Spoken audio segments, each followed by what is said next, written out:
Hi everyone, in this video I'm going to teach you how to become a ChatGPT expert. No matter what you know, you will learn something from this course on how to build a better prompt and use ChatGPT for various use cases. Let's get started.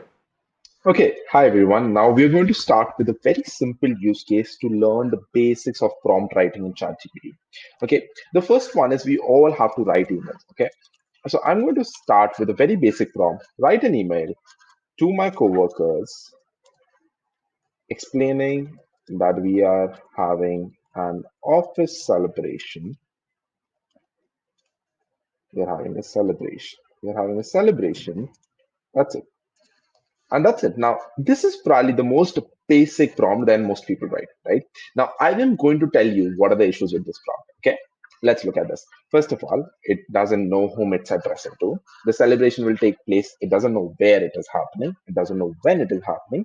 And it also doesn't know what do the people need to do or like what's happening, why are we doing. And if you look at very specific things, okay, I'm excited to inform that you all apply a common rate, reason for celebration. Now, what is it about? Now, because if you look at the prompt, it did exactly what it asked you to do. Write an email to my coworkers that we are having a celebration. We didn't tell it what, we didn't tell it when, we didn't tell it why. Now, the best part about writing a prompt is you can make it better.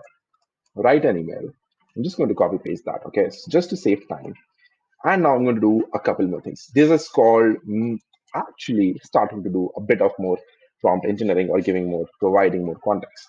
Now I'm going to explain each of these and now what all these four things mean. First, context. Second, tone. Third, variations. And fourth, word length. What is context? Context is what are we going to have this? We are celebrating record profits in 2023. Okay. And then we say we are celebrating record profits in 2023. And then we say, okay, in addition to that, we are having this on 3rd April and also celebrating where we are celebrating at India headquarters. Okay. Now this gives it more data about what it needs to do, where it needs to happen, and what it needs to include in the time. Now, tone is more or less this is where you have multiple tones. You have sarcasm, you have casual, you have professional. You can ask it to write literally anything. We'll start with a very simple one. Professional and a bit more fun and casual. Okay, now it gives it because we are celebrating something. We want to keep it fun. We want to keep it professional also because it's not for your friends, it's for your coworkers. And then you do that. And then here is the kicker. Okay, I don't want to wait to always ask it. Okay, make it better, make it a different one, and everything. I will just simply say, write 3 variations and word length of 300 words. Now, here is one more additional small tweak that I'll do to this, which is called creativity level. ChatGPT doesn't understand how good you want or how different you want it to be from the first content. So we say creativity level is between 1 to 10, and I ask it, set it to 8. Okay. Now, with these 5 things context, tone, variations, word length, and creativity level let's see the responses. It's going to be much more better. Variation 1, cheers to a record breaking year. I'm thrilled to announce that we have achieved so and so. The party will start at 6 p.m. We have lined up delicious food, refreshing drinks. We hope you can join us to raise a glass and everything else. Now, you see that it has given you, like, multiple different variations. So when you are in your office and you have to tell your boss that I have written 3 different emails, which one want you want me to send, instead of asking ChatGPT to always write another variation, you can just go ahead with 3 different variations to go ahead with that. Now, this in itself, these 5 things are your game changer. The context, the tone, the variation, the word length, and the creativity level. Again, I'll be adding all of this into the description of the video, so you can just copy paste from there. But really, these things make a lot more sense when you are making a better prompt for writing any kind of content. We can use the same thing to write an essay or write a short story about a office party going bad in a funny way. Okay. Now what we'll do is we'll copy paste this context, tone, and variation. Okay. Now let's have fun. We'll just say we were celebrating something and someone made a mistake, right? If you want to write a short story using this, it just shows you what you can do with it, okay? And we'll just keep it tone to fun, and you have three variations.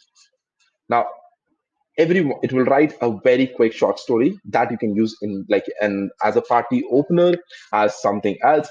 But I just wanted to show you how good it becomes. So let's just go ahead and read one of them. The office party was in full swing and everyone was having a great time until one of our colleagues made a blunder. While having a toast, he accidentally knocked over the champagne tower and bubbly drinks spilled all over the floor. We were all shocked, but then the music stopped and he grabbed the microphone to apologize. But instead of saying sorry, he started to sing the song, Oops, I Did It Again. The whole room burst into laughter, and suddenly the party took a turn for better. Everyone started to dance, and all forgot about the mess on the floor. Again, there is so many things. He stumbled into cake table, and it was, but then he tried to do it again. That's when things went wrong. So you have so many different variation, and all of this comes out by just adding 4 to 5 lines additional to that prompt. Again, it's super simple, but that's what it brings you. You adding those 4 or 5 lines makes you better than everyone who is writing the same kind of prompt. Okay, so you have covered you have covered the basics of how to write an iterative prompt.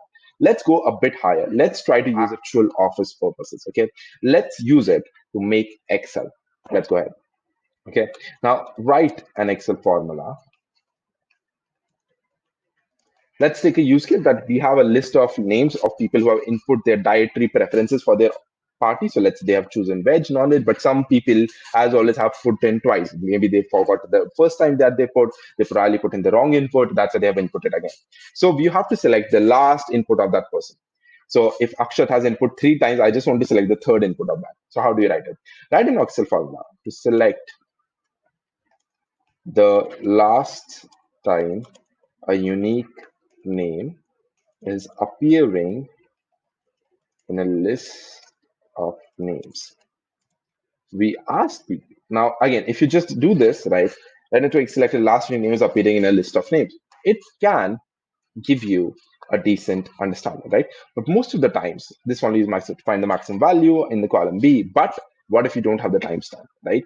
If you don't have the timestamp and if you don't know where it is, it's just crazy. Because if you don't know when it was input, you are still trying to just see, okay, you know what, this is the third one, so I take this one. What we'll do is, instead of this, let's give it a bit more context. We ask people to send their preferences for food, and some people have input multiple times. I just want to take the data that was input by them at the end.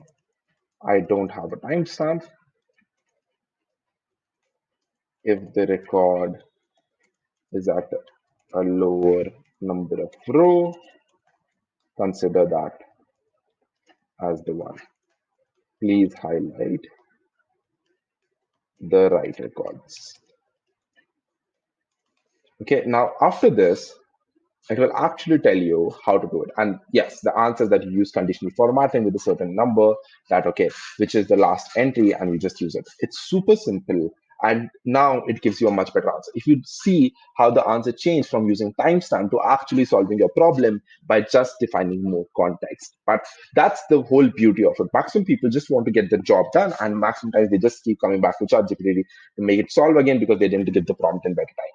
So always to write an Excel prompt, my goal is define the question, okay, give it more context, and give it some rules to follow. As we did in this, always use these 3 things: define the question, context, give it some rules to follow, and you're good to go. Now again, if you're seeing my hands typing, because my camera is inside the laptop, not on top, so just ignore them. Okay, perfect. Now these are 2 things that we have covered. We have covered how to use data, how to write new data, how to create an Excel formula in. Now probably the third, and probably one of my favorites, is how to write a resume, again using ChatGPT. Now I'm going to show you how to do that for my own resume. Let's get started. Okay, now we're going to start by input. This is a prompt that I have already used. Help me rewrite my resume for my job position as a project manager. Now, I'm currently a project manager. So what I'll do is I want to, let's say, take a different role. I want to manager. And I'll just write this. I'm going to give you my current resume data. I want you to rewrite in format which highlights the most important skills that are required for a product manager. Okay. And once I do that, it will just wait for my input. Now I have copy pasted my resume. Yes, you can just copy paste the data from your resume into ChatGPT. Just paste it here and press enter. Now, it will rewrite the whole resume as specifically for a new role in product manager. It will make sure that you'll have more lines like utilize agile method for streamlined product development, for making sure that there is much more data about product management compared to project management. Now that gives you a much more input. But how can we make this better? Because if you see, it just still copy pasted a lot of data that I have instead of changing it or being something. So what I'll say is increase creativity level